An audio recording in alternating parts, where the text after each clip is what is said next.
Hey, your first question of the day. What would you name this podcast if it wasn't Andy's talk? We call it and Diesel. And Diesel? And Diesel. We have 0 diesel vehicles. Yeah, I know. We probably need to rebrand some things. Okay, well, we're here with Ethan, the owner. I'm Braden, and we have our friend, Alex. Alex, tell him what you do at Andy's Roofing. I'm a project consultant for Andy's Roofing. What does that entail? So I'm the numbers guy. I'm the first one in. Basically, I give you all the basic information that you need to know in order to make a logical decision.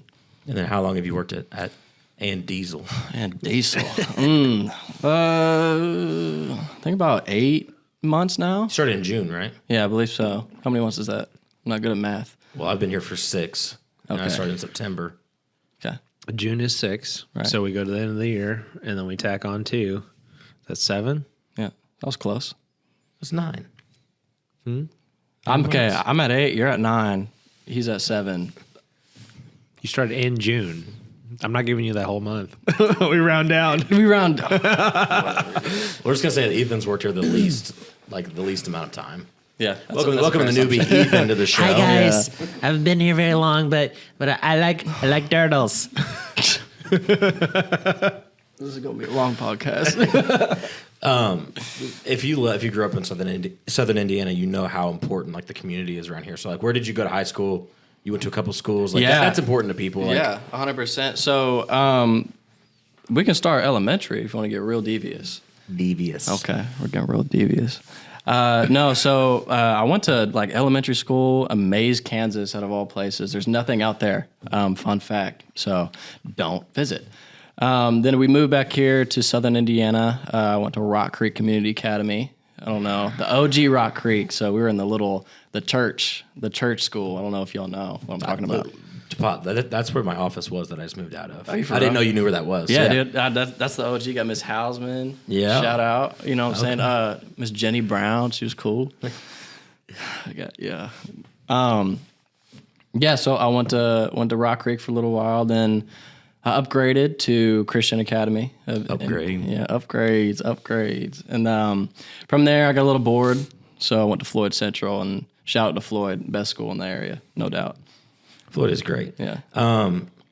It's funny because I'm going to put you on the spot with a really, really deep question right off the top here. Indeed. You were talking to Ethan the other day about the trajectory of your life once you graduated, and you're like, you wanted, if you didn't do this next thing I'm going to ask, like, you would have just been like laying around doing nothing with your life. Yeah. What, out of high school, what were you like? You decided to do something to change your life. What was that? Yeah, man.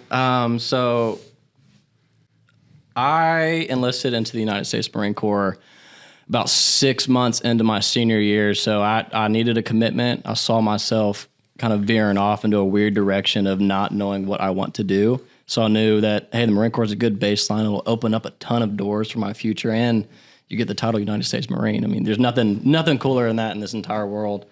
So the day I graduated, that same day I was on a plane to Paris Island for basic. So I've been doing that for about 2 years now, a little over 2 years, and I'm finally on my reserve contract, so now I get to work for Andy's Roofing, which is pretty cool. That reserve contract, it's like, every little bit of time you're like, hey man, going to basic this weekend, I'll see you guys later. Yeah. So reserve, clearly you're not active. Can you tell us like a couple cool places you got to go while you were not? Yeah, man. Is it active, like while you were active, where you got to go? 100%. So I did a 2-year active term, and then I'm doing a 4-year it's active reserve. So basically, what it is, I'll go in and check in. We do annual training, and then from there, they'll kind of set a certain amount of standards that we need to hit to go to a deployment. Okay. So that makes sense. So for Cuba, for example, that's my next deployment. It's a 9-month deployment to Cuba. We do what they call a pre-deployment package. So we'll go over to Virginia, figure out, hey, what do we need to train for? What do we need to do in order to accomplish this certain given task? So I don't know what we're going to be doing in Cuba, if that's going to be your next question, but I guess we'll find out. And Ethan wants to know what you're going to do in Cuba. Yeah. You'll be drug tested immediately on reentry. They drug test me too. The awkward part about this next question is because it's not showing on any of us right now because you have your jacket on. It's on his. Yeah. But at Andy's, we all have the American flag on our arm right here. And so for you, this question for you. Like, why was that important for you to show? It's on all of our truck. It's on our shirts. It's on everything. Like, as the owner and when you branded this company, why is it so important to have that flag on? It's just a big deal. Everything that we enjoy today, if you look back, somebody fought for. Mm-hmm. Like even our basic freedoms to get to choose where we work, where we go to school, what kind of job we want to get. In other countries, all of that is decided for you. Like, would you like this or this? You choose, but you don't get to, like, we don't get the plethora of options that we have nowadays back then or in other countries unless somebody stood up and fought for it and then like made sure that we had those freedoms that we have today. The right to bear arms, the right to free speech, all of that stuff is a big deal. And all of it has been contested, Yeah. So every day. Military guys especially, I mean, we put the flag on there because America is literally the best place to live in the entire world. 100%. And everyone in the other entirety of the world that moves here or gets here, they can all agree with that. Like, this is the land of opportunity. All you got to bring is hard work. Mm-hmm. I mean, like, we can't teach hard work here. No. There's a lot of people here that don't appreciate how great the American flag is, and they don't work hard. Yep. But everybody that has some either upbringing or they've come to the United States, like, they understand this is amazing. Yeah. So, I mean, I really didn't, I don't know, you take it for granted a lot of time, but until we went to the roofing conference and Dimitri got up there and like got emotional, and like somebody who migrated over here said like how amazing America, and it like given so many opportunities. And, like, that literally was when it clicked in my brain. Like, I'm wearing this flag right now. This dude's up here that moved from a different country and is getting emotional about how amazing this country is. And so that's why I think it's like amazing that we wear that on our trucks. Like, because I feel like a lot of times if it's not at the top of your mind, like, you just take it for granted. You don't 100%. think about it. So it's crazy to me how, in the military you see a lot of foreigners come and join in order to get a U.S. citizenship. And it's crazy to me, and it's kind of heartbreaking in a way that they are more patriotic about a country that they were never born into because of the opportunity they were given. So it's like one thing that I hold really dear to my heart is all the foreigners that come into the country, and then they will put in the hard work, and then they will earn that title, a U.S. citizen. So it's really special to me because I work every month, and 2 years ago it was every single day with people from different countries, Haiti, Africa, man, just crazy places that I haven't even heard of. Like, and I don't know the countries, there's tons of them, but they just people from all corners of the world will come to America because they understand that, hey, this opportunity, it's solely in the United States. So it's really special. And in this day and age, like, there is a lot of companies and just people who just don't really care about that flag anymore. But like, what does it mean to work for a company who cares about veterans and like active military and everything? Like, what does that mean for you to work at a place like that? It's in one word to describe it, I'd say refreshing. Yeah, really, it's because people, like Ethan just said, like they take for granted like where they're living and all the opportunities that we have because we were born here, and the people don't understand that these opportunities aren't everywhere in the world. Like, this is, a lot of people don't travel. Like, if you ask most people throughout your day, like, hey, have you ever been out of the country?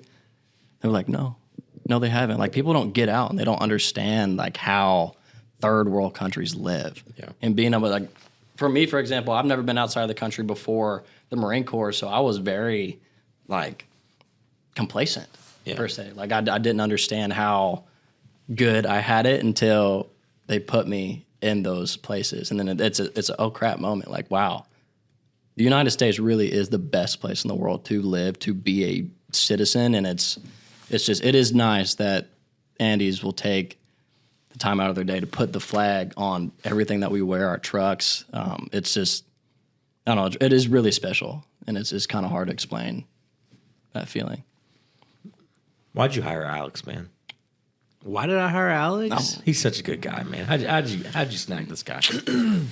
I'm not gonna lie to you, man. Like, it was a little suspect. Talk there dirty at first. to me. Do you remember when we were teaching you like how you talk to homeowners, how you do these things. And then Josh was like, man, I don't know if you're going to make it. Yeah, dude. You better step it up.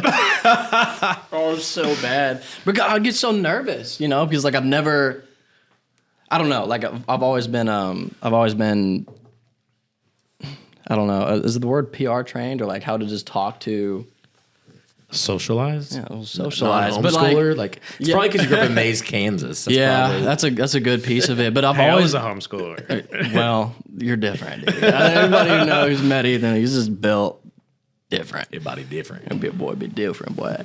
No, I don't. What are we talking about? I again? just asked why you Why hired I hired you. Yeah, dude. I don't know. Well, so I've had actually the military played a lot into that.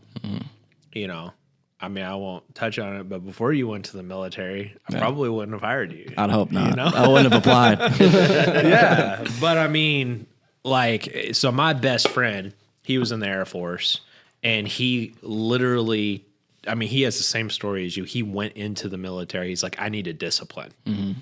And it whether you like it or not, you're going to learn. You're going to get it. You're going to get it. Yeah. So, like, when you came out, you were a different person. 100%. Different breed, dude. And you take your own unique twist on life with you through it, and you come out on the other side. But now you have this new, it's not even necessarily a skill set, but you've learned discipline. Like a lot of school is just learning, hey, we have to do this, we have to do this. And so like the people that have worked for us that have been in the military, I don't know if we currently have anybody in the military or previously, but I like it's like a big win, especially if you just got out. I'm like, oh yeah, that's why I would hire that guy. He was in the military. Because 100%. usually when you come out, you know how to like plan for something and then just go and execute it. Well, and you haven't had time to become complacent, because a big rule of thumb that the Marine Corps especially lives by is complacency kills. And I'm not saying that if you get lazy a day or two, like you're gonna die. That's not at all what I'm getting at. But Death. Essentially. Death by but laziness. no, like if you really, you can apply that term to anything you do in life. Like if you become complacent and you're complacent within your complacency, it has such a negative effect that people can't see because they're being lazy, complacent. You go to Alex's house and there's like no couches or anywhere to sit. You're like, I can't be lazy. No death. No death. I just go and listen We don't to sit around here. I just go listen to Jocko for like 5 minutes, and I'm just like, oh, I gotta go get I'm up going at to the 3 gym. o'clock in the morning. Who's the other? Is it David Goggins? Is that David the other Goggins, dude? he's crazy. Navy SEAL guy. Yeah. Why aren't you a Navy SEAL, dude? Why aren't you that? Man, I didn't like it that much. That's a life commitment, man. No, I joined the Marine Corps. I mean, obviously there's levels you can go, but in terms of, the 5 main services you can go into, the Marine Corps is number one. Yeah. You get looked at differently because it's the hardest, and if I'm going to do anything, I'm once a Marine. Pretty sure always a Marine. every branch of the military feels like theirs is the hardest, though. No, I promise you they don't. That's the crazy part of the Marine Corps. Alex, like them people out there on boats ain't it, bro. They ain't it, boy. They Well, tell me. So we talked a little bit before this, and I wanted you to share the story on the podcast. But Yeah. you talked about your last couple of appointments that you ran. Your roommate is dad's LMPD or something. Like, what is that? You were telling me about like they're all co-aligned or whatever it is. So my MOS is 5811. It's a field side military police officer. So I am not the guy that's on base driving around a cop car acting like a normal little police op. No, like we're out in the field. We're actually, fun fact, Alpha Company, 4th Battalion. We are the last field unit within the Marine Corps. like that meme with all the I'm like all the Yeah, well, Acronyms. that's why I get Go to it. the military. The All people the that are acronyms. in, they'll get it. This is for them. But field policeman. So what's cool is that the unit that I'm in is that most of the people who are in my unit, their day job, like my day job's project consultant, their day job is police officer. So it's funny how many connections that there are just within Ohio, Kentucky, Indiana that I get to see because, well, they're in my unit or they know somebody that's in my unit. And then also my roommate's dad, I'm not gonna say his name. Not gonna. Yeah. No. Bill. He's a Nine. man. What was he? He was like the lead trainer for the K9 unit for LMPD. So every time I see LMPD on a shirt, because they're proud. That's the one thing that's crazy about LMPD. They are proud to be LMPD, and it's cool. I mean, whatever. Kudos. But I'll always name drop, and they all know him. So it's pretty cool. I feel like I have a special connection to So a lot LMPD as well. So you're saying like a lot of people that are in your platoon? Is that what it is? My company. Your company are police officers by day. And Yep. So they work the same too. That when they're active, they just leave the police officering to go. Pretty much. Okay. Yeah. I don't because I'm not a police officer. I don't know how that works. But Your mustache makes me think you are though.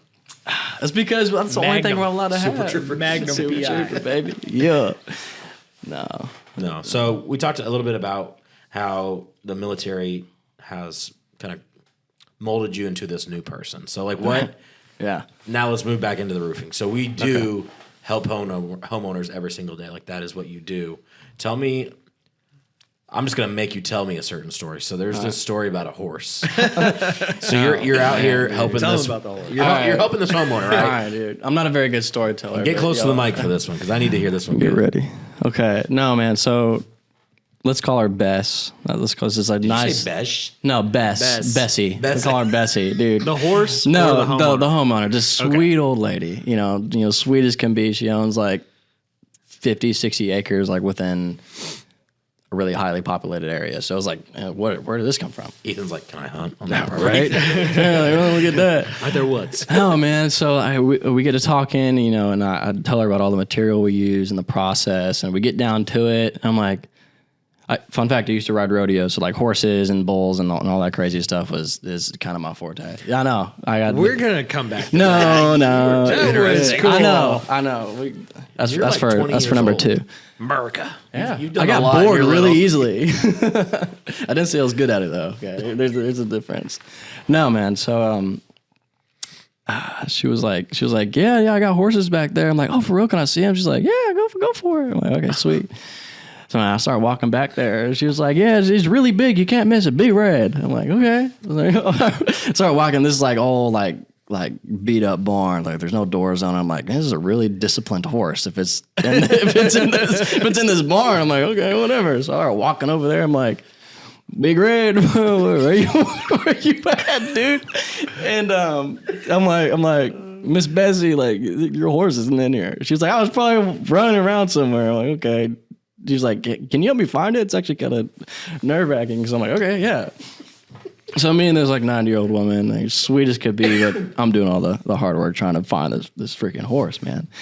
And I'm walking the entire property line, like I don't see this horse, Miss Bessie. And she's like, I gotta make a phone call. Like this is nerve-wracking. So she makes a phone call. I'm like, oh crap! I see this in the distance. I see this lump. Just like this big old, like, I thought it was a boulder. And I was like, ain't no boulder red. This can only be one thing. So I get to walking, there's flies all over. I'm like, I found the horse. That thing died like a week and a half ago. Did you tell her? I mean, yeah, she knows now. But yeah, it was a dead horse and she thought it was alive. Yeah, so that was the craziest story. I found a lady's. Did you sell the roof? Oh, yeah. Yeah. Yeah, she came back for another one. Very Big Red. No, I got out of there. I got out of there before I had another appointment, unfortunately. But that's a service we could probably offer in the future. Horse burial. Servant's heart. Should have gone back. Horse burial, dude. It's on the website. horse In the burial. services category. Services Drop all down. the way We got down. roof replacement, gutters, You can horse get burial. an instant quote on it too, like how much it's going to cost. Yeah, you. how much is it no. weigh, the location? Yeah. Yeah, man. How long has it been? Dude.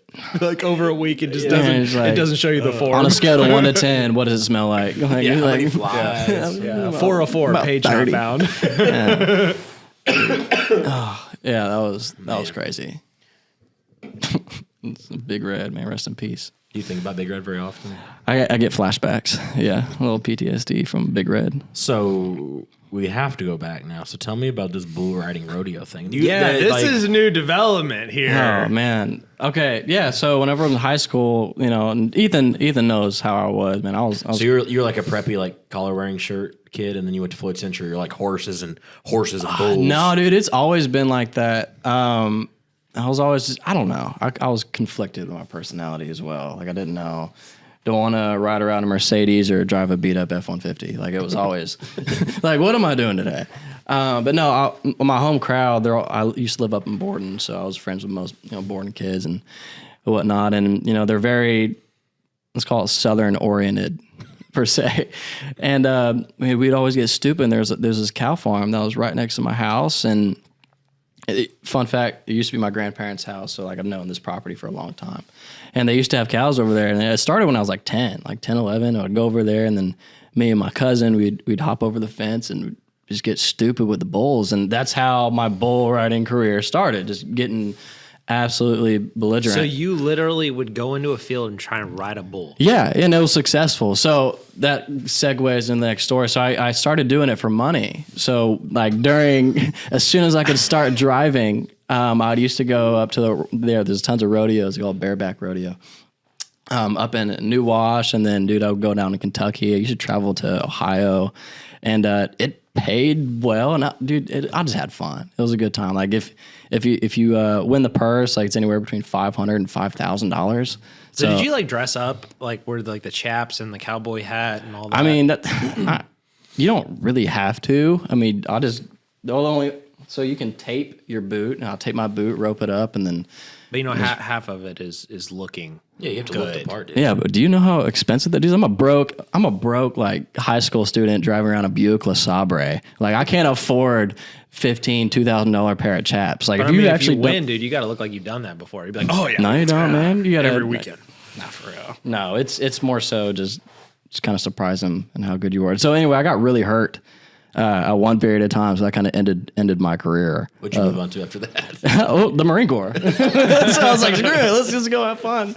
Whatever. I think that's partially why I did it. I was like, man, that was exciting.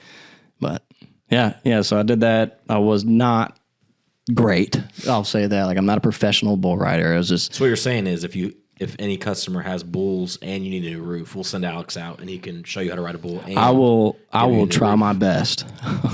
I don't want to do it again. It hurts so Can bad. we put that on the website? Drop down. Like, horse burial and then bull riding tutorial. Oh my gosh. Yeah. So, Ethan, this one's for you. So, when it's cool for you, me and Alex are both the youngest on the staff, which is nice. It's fun to young be heads. Yeah, we're the young heads. So you really care about the future. You care about Andy's Roofing, which you started it when you were young too. Like going forward for the future of Andy's Roofing, there's a cool development happening right now. So tell us a little bit about that. Like what's going on in Sellersburg over. I mean, I'm just kind of like if we go back, I'm just kind of disturbed that you're pretty much calling me old now. Yes. Well, yes, you're we are. Broke that 30 mark. You're just not 30. It's just downhill from there. So Not once you into hit that. 24, it's just So you're 30. I'm 25. Yeah. He's 21. 20. 20. Golly, man. So yeah, we're the youngest on staff. That does make me feel old, actually. Yeah, that's right. I'm a young soul. Hard. You just remember when Alex was a wee little child. Literally, yeah, probably Yeah. sleeping under the pews is Knee crazy. high doing duck's back. You said that the other day, and it took me so aback. I could not believe What? knee high to a duck back. I've never heard that in my life. Are you serious? I think you said it on the podcast, the first episode. Like or something. wet behind the ears, knee high to a duck's back. I have that's beyond me. it That's took me- that's old. That's old head You have talk. to be 30 or over to know that. Yeah, that's sorry, man. One. Yeah. Which I'm sure things Alex and He's I like, say. yeah, you're all fired. It's like we're gonna raise that age no, demographic. everything's fine. Red team go. He's Red like, team yeah, go. He's texting Tabby HR. The two youngest are fired. Yeah, we need to increase Put the this. My paperwork wife together. runs the HR. Which is really good for you because you can kind of do whatever you want, right? No. No, not at all. Not at all. No. That's a lawsuit happening. I'll get back bro. to the No question, way. but you were not in the office the other day. I kind of correlated him to like the roofing Michael Scott. Can you see that? Like he'll just come into somebody's office and just start doing like impressions and jokes. I'm like, dude, it feels like I'm working for the roofing Michael Scott. I don't know if anybody's actually talked to Ethan. Like he has two personalities, man. You have business and business only, and then you have just this total goober. You have this total goober. That's like pretty much true. It's there's no in between. It's like this is what we're talking about, and then it's like It's all- It's like, It's all in the eyes too. If his eyes are like glaring at the wall, you're like, I will not talk to Ethan today. He's thinking about a new. So he's reminiscing. You walked into my office the other day, and I was working on something, and you were like, "Hey, man, blah, blah, blah, blah, blah. Oh, sorry, dude, you're in the zone." I just walked out. Yeah, unfortunately, I mean, I can't. You know, I can't pick the day and the time or whatever. It's a switch. He's like doing math equations. He's like, well, the GAF shingle is this wide. So- 25 granules. No, 50 So Deb actually came up with an analogy I thought was very fitting. It's like sometimes you're just like all cool and everything, and then like the next minute you'll be like staring at the wall. Like you're trying to remember your lost comrades in some battle a long time ago. I mean, for real. Like it's just it's that blank stare. Just I was like, and no, I'm just everybody's waiting for like- the twitch. Everybody's like doing this, and I'm sitting here like 5 years from now. What if we did this right now? That would lead to that. So we were talking about the 5, 10, 15 year plan. and we were like 5 seconds earlier, we were talking about Michael Scott. I know. Yeah, it was pretty good. much. Prison Mike. But back to what I was asking about. I don't know how we got there. The future of Andy's Roofing. We are located in Southern Indiana, in Sellersburg. What does the future look like? What are some new developments going on? The future is bright. Yeah, so building plans are off at he the just flipped state. the switch. He I just believe, see it. yeah, right now. 4K. That's Yeah. And the switch Well, turned it. like I used to struggle with that because I was so business that like people I had a friend of mine and he owns another successful roofing company, and he's like, dude, for the longest time, he's like, I didn't know you had a fun side because you were so intentional. Like it was like execute. So I'm like, yeah, you don't really know me that well. Like, Yeah. I'm an idiot. Well, and shout out to EOS, which is a system that we're on. Like Kevin, who we'll have on the podcast soon. Like he's really helped with you as our GM now, kind of do like the day-to-day stuff that isn't fun, but Kevin's like, I like this stuff. And it's really allowed you to be like more of like the let's build relationships, let's vision plan, let's do all this. Yeah, I mean, my strength is seeing things that haven't happened yet. Like I can literally walk through the halls of the new office that we're in the process of building right now.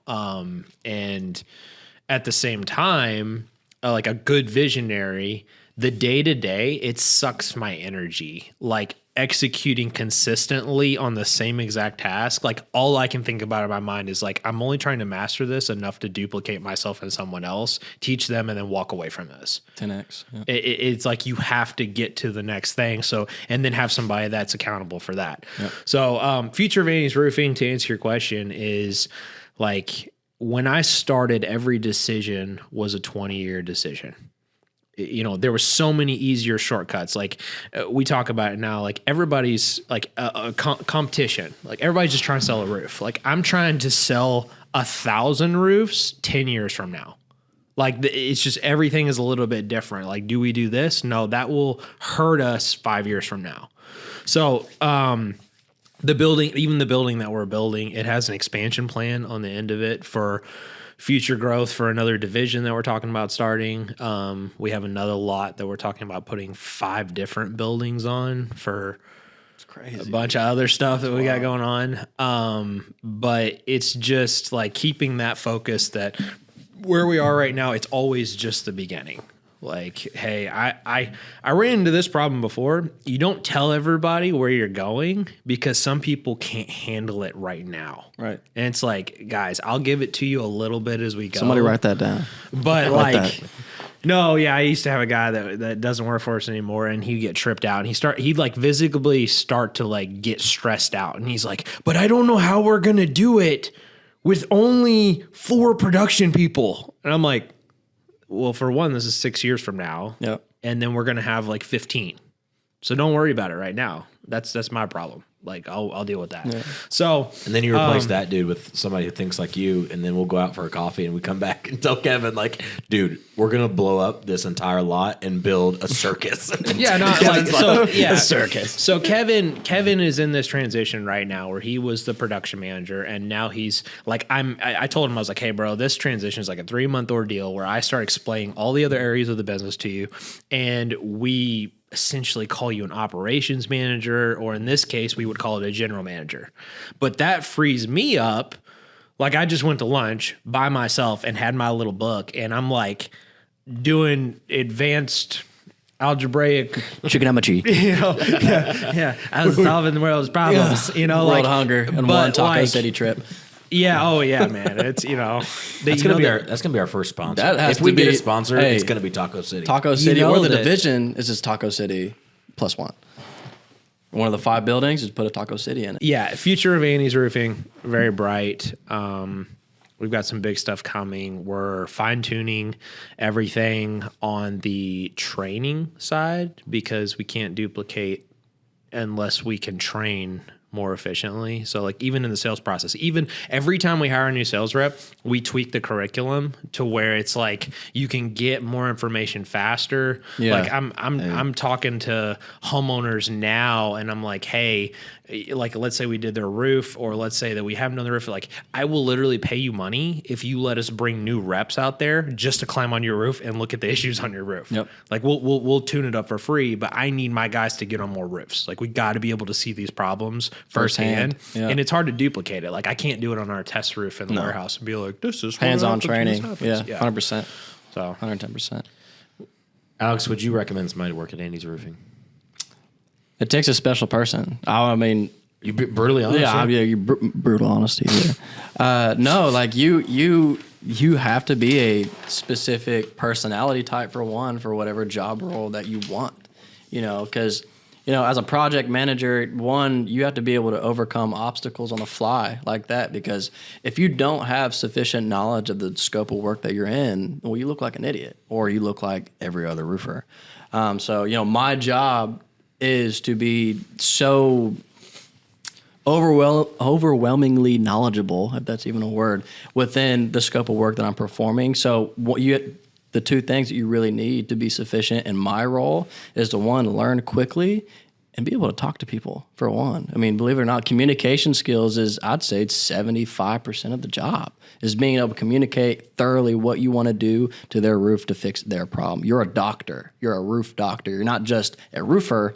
You are diagnosing the problem like a physician would. You're not handing out medication. You say, hey, this is your problem. Okay, what other issues surrounding this problem can we fix while we're here today? And that's what my job is. So thinking outside the box, not looking through this tiny scope of work, looking at the big picture. Call it taking the blinders off. Taking the blinders off. When you get there, even a homeowner, like they will tell you, oh, it's this problem right here. Mm-hmm. Like you take that into consideration, but you are the doctor. Correct. Like, my buddy, his hand, he's like, oh, my finger hurts. And it's a nerve problem in his shoulder. It's like, oh, we need to like cut my finger off. It's like, no, man, you need to like go and do this acupuncture or whatever it is, And that is what we're trying to do. That's the difference. Is just take it to the next level and be like, hey, this is what an expert would tell you. 110%. Made a billboard. Passionate, professional, expert. Mm-hmm. And I can promise you, no other roofer in our area is going to go find a dead horse. That is only us. That's facts. Because we care about you. We care about that. Hey, we're actually going to give away a roof to a veteran. There's GAF has something cool called Roofs for Troops, so we kind of want to not do the same thing, but we want to give back to the community.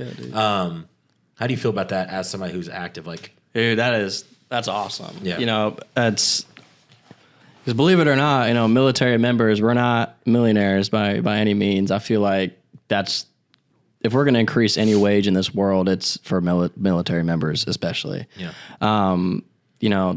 So by helping somebody that's a veteran like that is truly a life-changing giveaway for some people. Because $20,000 isn't chump change to your average American, especially when your retirement plan is only giving you $2,000 to $3,000 a month to live off of and support a whole family. Yeah. So basically how this is going to work is, let's say Ethan is your friend. You are a veteran. He has to go to our website and fill it out. There's a comment section on why Ethan thinks you deserve a new roof. So that's the cool part is like somebody could get a new roof who does, like, it could be a complete surprise. Like somebody could put in there like, hey, do not tell this person. Like we want to surprise them. Basically what we're going to do is once we get all those fill forms, we're going to go through, really read the stories, almost like an American Idol type deal. Yeah. Like read the stories, That'd be sweet. See what people think Dude, and that's say. awesome. And then So good. we don't really have a date on it, but we are going to give a roof away. The secret is we're gonna do this a lot. It's not just one. It's not just one. It's free real estate. It's two. I was kidding. It's one. No. So going back to what you said, we are giving this roof away to a veteran or person in need that was in the armed forces or currently in the armed forces, but the roofs for troops thing, that goes on forever. So if you use Andy's Roofing, active duty or retired military, we give $250 back to you through GAF through this program called Roofs for Troops. So that's just like, it's another perk, like being able to give back. And then depending on if we do a promotion or not, sometimes we will add additional funds to that give back to a military person. So it's gosh, it's the least we could do to live in a free country. Yeah, I mean, that process is really easy too. Like, all you have to do is send in your DD-214 on the paperwork once we send in your warranty information. And then, after that, it's pretty straightforward. They literally write you a check for $250. So, yeah, super easy process as long as you aren't dishonorably discharged, within a certain scope. But, yeah, retired, active, reservist, whatever, DD-214, send it in, and it's free money. I mean, you served your country, you earned it. So we'll end this podcast with that. We are going to link it in the bio down here that the roof giveaway is for somebody that is a veteran in need. You have to recommend them, their name, their address, all of this stuff. And there's a comment section. Tell us why you think they deserve it. And we're going to read through all those submissions and give 1 to 45, 60 roofs away. We would love to surprise them too. Yeah. Can you imagine That'd be so cool, just going and knocking on their door and being like, hey, I know you don't know, but name drop whoever it was, like they nominated you, and then Extreme house makeovers. Imagine we got that's that would different. give me Hey, goosebumps. that's like, crazy. Oh, I cannot wait. Dude, we'll I'm get so a big excited. green Andy's bus. We'll have the guy saying hi. We'll be like, move that bus. And then it's like, Yeah, we haven't really thought that through yet. Though, like maybe we got to get the person that nominated them involved. That way, it's not like such a big surprise. Yeah. Yeah. Like, who is this scammer on my doorstep trying to give me like a $15,000 roof? they are military. Especially as a too, so- minimum, like, you're coming out with a Glock. Yeah, You're gonna die. I'd be like, I don't know about this guy. Yeah, This yeah, is a scam. some sort of warning. Yeah, Yeah, that'd be so nice. definitely we'll figure out the logistics on that. But as it stands, I mean, like we want to do this. Like this is a big deal for me personally. Heck yeah, dude. Thank you guys for watching. Keep a lookout for Andy's talk, and we will see you next time. Deuces.